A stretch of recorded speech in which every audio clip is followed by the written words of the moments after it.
So let me guess. Your road trip has been canceled because of Corona.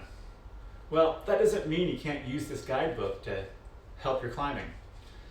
And no, I'm not talking about screwing it in above the door frame and using it as a little makeshift hangboard so you can get your crimp on. I'm talking, let's really use this to help us get better.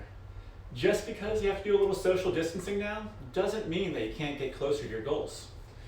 So let's start with a couple warm-up things. First, we're going to start with the hips. Usually hip internal rotation is one of the lacking things, and it's really important for drop knees to make sure that you're not going to tweak the knee or low back.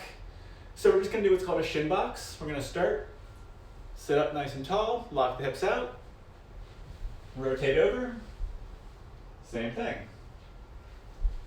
Now we can use the guidebook to actually check if we have some good internal rotation by making sure that we're sitting upright. Lift the foot up a little bit, should be able to get the book underneath.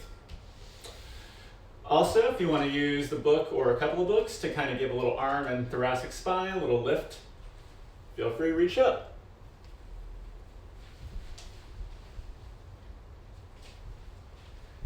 If that's feeling a little hard for you or not very controlled, use the hands. Lean forward, use the hands on the way down, walk the hands back to give yourself a little bit more room.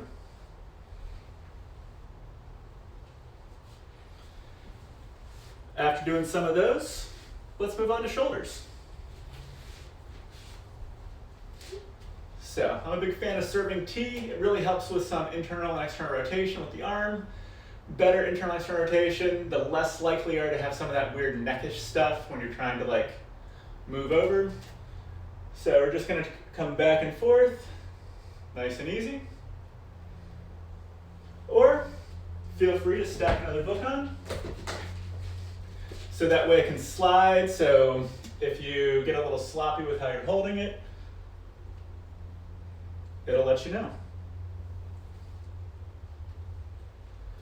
After doing some of those, let's work on getting the hips and ankles and toes a little bit. So squat down, get some calf raises, or alternate a little bit, coming all the way up onto the toe. Should help us warm up for stuff that I'm going to show in just a little bit.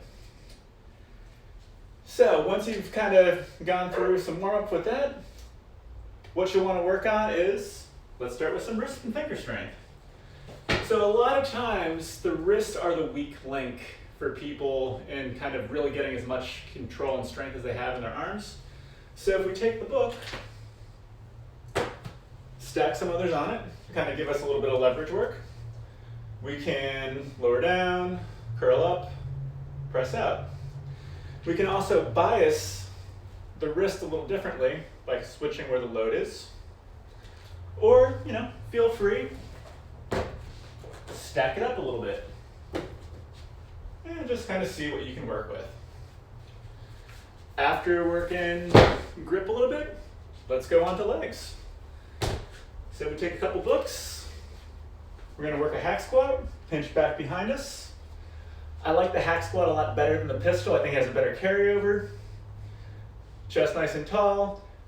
Drive the knees past the toes, come up on the ball of the foot, tense the calves, stand back up.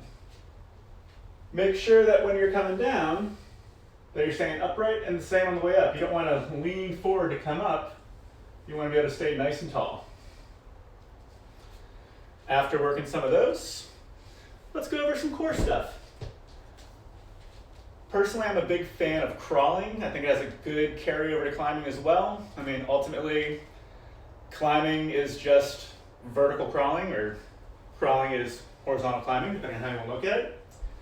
So if we set the book on the back, it'll make sure that we can keep everything level. Knees off the ground, and we want to get both opposite arm and leg coming off the ground at the same time. We can also play around with different diagonals. But if you go too fast, the book's going to fall. So we want to work on that static, stable control. After working on that, let's go down to the legs, or more specifically, the feet. So being able to toe on, being able to really use the foot comes down to the very tip of the toe. So, if we get the toes up on top of the book a little bit, we can lift the heels off, then we can load things up a little bit.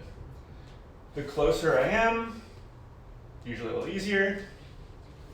If we lengthen out a little bit, we'll get a little bit more intensity. After working some of that toe work, let's go back to the hands for a little bit.